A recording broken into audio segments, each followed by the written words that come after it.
alaikum. How are you? I hope you all are fine and good.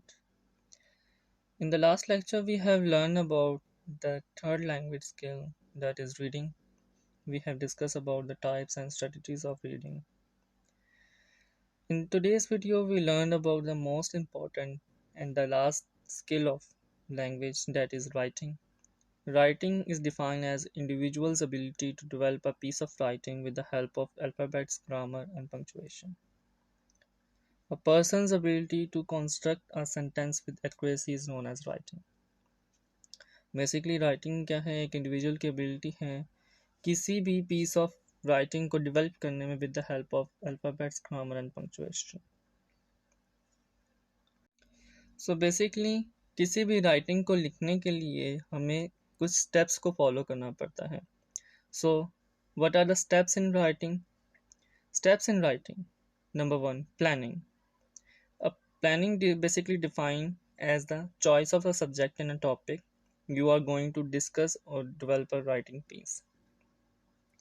So basically planning क्या है हमारे पास? Planning हम करते हैं किसी भी टॉपिक को लिखने से पहले हम उसका सब्जेक्ट चूज़ करते हैं, हम किस चीज़ के बारे में बात करने जा रहे हैं. For example, if you are writing a paragraph on air pollution, so the main topic or subject of the paragraph is air pollution.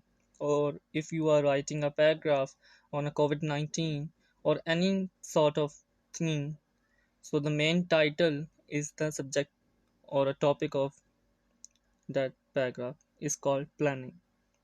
अब प्लानिंग में क्या करते हैं हम लोग? बेसिकली देखते हैं कि हमने उसके बारे में कितनी बात करनी है, हमने उसकी क्या क्या चीज़ें बयान करनी है.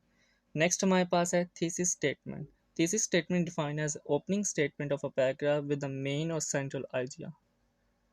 थीसिस स्टेटमेंट ऐसी स्टेटमेंट को कहते हैं जो किसी भी पैराग्राफ की स्टार्टिंग लाइन होती हैं, जो पूरे जो पैराग्राफ है उसका होल्ड है, मेन आइडिया है, सेंट्रल आइडिया है. बेसिकली अगर आप जो मैंने आपको टॉपिक्स बताए हैं, एयर पोल्यूशन है, कोविड-19 है, टेररिज्म है, या whatever you want to write, so opening sentence में आप उसको हाईलाइट कर देंगे, यानी कि मैं इस चीज़ के बारे में बात करने जा रहा हूँ या जा रही हूँ. So in the next we have the outline. Outline is defined as the maintaining the division of main themes into subheadings. Maintaining the division of main theme into subheadings हम outline को consider करते हैं. Basically हमारे पास जो main theme है, हम किसी भी सब्जेक्ट को या टॉपिक को डिस्कस कर रहे हैं, हम उसकी डिवीजन करते हैं, हमने उसका कितनी यानी कि इंफॉर्मेशन देनी है, वो रिकॉर्ड करती हैं हमारे किससे? आउटलाइन से. बेसिकली अगर हम एक ही अगर टॉपिक को लेकर चलते हैं, एयर पोल्यूशन को, तो हम सबसे पहले क्या बात करेंगे? एयर पोल्यूशन की कॉजेज़ के बारे में बात करेंगे, फिर हम इफ़ेक्ट्स के बारे में बात करेंगे, उसकी जो प्रिकॉशंस के बारे में बात करेंगे, वो हम यानी कि डेमोन्स्ट्रेट कर देंगे in a division of main theme into sub themes outlining के अंदर. नेक्स्ट जो हमारा स्टेप है वो डेवलपमेंट ऑफ पैराग्राफ है. अब डेवलपमेंट ऑफ पैराग्राफ में हमने क्या करना है? Supporting statements with logical sequence. इसके अंदर हम क्या देखते हैं? बेसिक जो हम यानी कि प्लानिंग हमने किसी टॉपिक के बारे में की है, ऐसा यानी कि हमने चॉइस उसकी टॉपिक की, उसकी यानी कि हमने मेन थीम की, सेंट्रल आइडिया. नेक्स्ट हमारे पास जो सब डिवीजन ऑफ हेडिंग्स जो है यानी कि मेन थीम की, वो डेवलपमेंट ऑफ पैराग्राफ में यानी कि हम करते हैं सपोर्टिंग स्टेटमेंट्स, यानी कि हम उसमें सीक्वेंस ले आते हैं, लॉजिकल सीक्वेंस है उसमें. हमारा सबसे पहले जो आता है sentence structure, grammar and choice of vocabulary हमारे पास आती है. अब जब आपने एक बेसिक यानी कि टॉपिक भी आपने डिसाइड कर लिया है, आपने उसकी आउटलाइन भी बना ली है, थीसिस स्टेटमेंट भी आपने डिसाइड कर लिया, सपोर्टिंग स्टेटमेंट्स भी हो गई हैं आपकी. अब बेसिक राइटिंग टिप्स क्या हैं एक पैराग्राफ के अंदर? जो बेसिक एक टीचर जो है या एक इंडिविजुअल को पता होना चाहिए कि उसका पैराग्राफ ठीक है या नहीं है, वो आप कैसे खुद से चेक कर सकते हैं? सबसे पहले जो है वो यूनिटी. यूनिटी हम कंसीडर करते हैं closed and clear to the subject matter, यानी कि वो कितना अपने जो टॉपिक की जो थीसिस स्टेटमेंट है उससे कितना वो रिलेट करता है और कितनी उसमें क्लियरनेस है. यानी कि हम जो बात कर रहे हैं, अगर for example we are talking about air pollution, so we have no choice of other sorts of pollutions we have discuss in that paragraph. So हमने एक सिर्फ मैटर या सब्जेक्ट यानी कि सब्जेक्ट मैटर या टॉपिक को हमें लेके चलना है, उसके एक्स्ट्रा हमने उसमें चीज़ें ऐड नहीं करनी। नेक्स्ट हमारे पास है कोहेरेंस। कोहेरेंस कहते हैं लॉजिकल सीक्वेंस को। Logical sequence in that sort of thing, if you are defining some points or some precautions according to them, so you have to point out that, like, if you are pointing something in a 1 2 3 form, you usually used firstly, secondly, thirdly, fourthly, and finally. These are the some words that are used in a paragraph to demonstrate the pointing of a sequence of a number you are talking about that. Next हमारे पास है originating ideas. Basically creative writings में आ जाती है।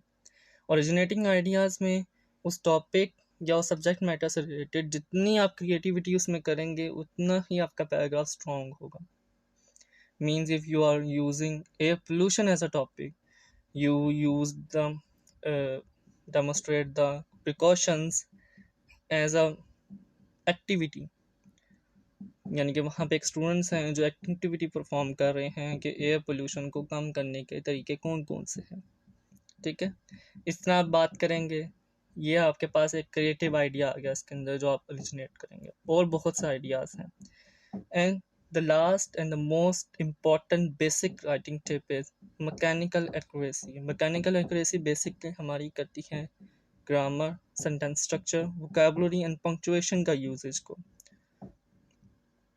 इसमें basically क्या होता है कि एक सॉर्ट ऑफ जो पैराग्राफ आपने लिखा है उसके अंदर जो सेंटेंस स्ट्रक्चर है वो आपका करेक्ट होना चाहिए, यानी कि सब्जेक्ट, वर्ब एंड ऑब्जेक्ट का सीक्वेंस जो है।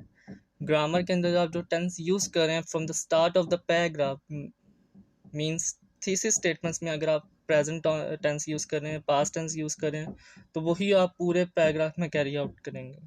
वोकैबुलरी, वोकैबुलरी किससे आती है? ज़्यादा रीडिंग करने से, ज़्यादा चीज़ों को एग्जामिन करने से आपकी वोकैबुलरी होगी। अब वोकैबुलरी का यानी कि जो चॉइस है वो आप according to their subject matter and topic ही करते हैं। अब ये नहीं है कि आप जो एक वर्ड जो है आप साइंटिफिकली जो आप जो लिख रहे हैं वो हो ऑब्स्ट्रक्टली, यानी कि वो उसको ऑब्सक्योर बना देगा, अनक्लियर कर देगा। ठीक है। पंक्चुएशन, पंक्चुएशन मार्क्स में बेसिकली हमारे पास full stop, comma, exclamation mark and question mark आ जाता है।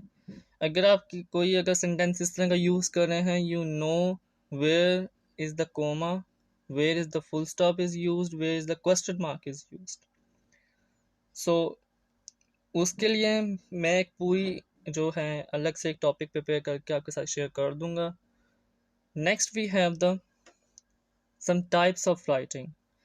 So the basic and most used type of writing is narrative writing.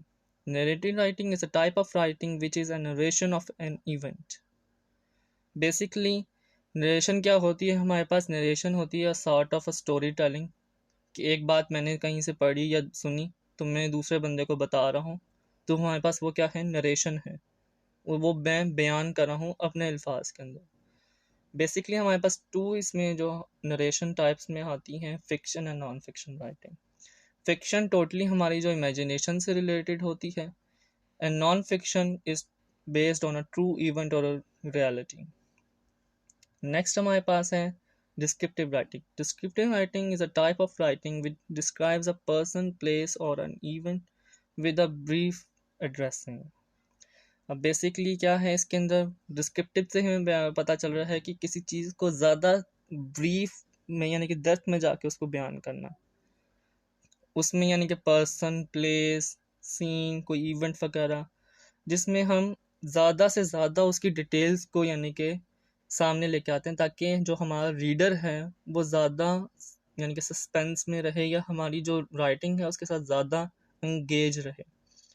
Basically हम लोग क्या करते हैं, किसी भी अगर नावल राइटिंग है या हमने शॉर्ट स्टोरी को अगर पढ़ी है, तो उसके अंदर कोई ऐसा एक स्पेसिफिक करेक्टर होता है, या वो विलन होगा या हीरो होगा, उसकी डिस्क्रिप्शन इस तरह हमारे माइंड में यानी कि थ्रू द वर्ड्स यानी कि स्केच किया जाती है कि हम उस चीज़ को रियल एक्सपीरियंस कर रहे हैं। इसे हम कहते हैं डिस्क्रिप्टिव फॉर्म। ठीक है। नेक्स्ट है हमारे पास expository writing. Expository writing is a type of writing which discuss the process, expose and construct an idea. Expository writing basically हमारे पास साइंटिफिक राइटिंग में भी इन्वॉल्व है। इसके अंदर हम क्या करते हैं, किसी भी एक स्टेटमेंट के ऊपर या किसी भी एक टॉपिक के ऊपर हम अपने जो प्रोसेसिंग है, उसकी प्रोसेसेस हैं, वो किस तरह फॉर्म में आता है, हम उसको डिस्कस करते हैं through the help of words. Like we discuss about the formation of water to ice और ice to water and evaporation, इसमें जो यानी कि प्रोसेस यानी कि जो वर्ड्स यूज़ किए जाएंगे वो एक्सपोजिटरी राइटिंग के थ्रू हम लोग यूज़ करेंगे। Last and the most important, argumentative writing. So, argumentative writing is a type of writing in which we give or show up an opinion about any topic and engage the reader's attention. Basically, हम क्या करते हैं argumentative writing में, हम एक किसी बात के ऊपर अपना ओपिनियन शो करते हैं, अपना आइडिया एक देते हैं किसी भी टॉपिक या सब्जेक्ट मैटर के ऊपर। उसके दो यानी कि पर्सपेक्टिव्स हैं, inductive reasoning and deductive reasoning. Inductive reasoning में हम क्या करते हैं, हम स्पेसिफिक से जनरलाइजेशन की तरफ लेके जाते हैं, यानी कि स्पेसिफिक एक चीज़, यानी कि हम कुछ जगहों पे बात करते हैं, और जनरलाइजेशन का मतलब हम पूरी यूनिवर्सली यानी कि पूरी दुनिया के लिए वो जो बात एक सच है, हम उसके बारे में बात करते हैं। और डिडक्टिव रीजनिंग में हम क्या करते हैं, हम जनरलाइजेशन से स्पेसिफिक की तरफ आते हैं, यानी कि हम यूनिवर्सल ट्रुथ से हम स्पेसिफिक की तरफ आते हैं। अब इसकी एग्जांपल में हम ये कर सकते हैं, जो बेसिक एग्जांपल है समझाने के लिए, कि cat is a domestic animal. ये क्या है, इंडक्टिव रीजनिंग है। बिल्ली एक पालतू जानवर है, ये क्या है, ये सबको पता है, ये एक यूनिवर्सली ट्रुथ है, एक जनरलाइजेशन ओपिनियन है हमारे पास। अगर यही बात अगर हमने डिडक्टिव रीजनिंग के साथ देनी हो तो वो हम किस तरह लिखेंगे, most of the cats are domestic animals.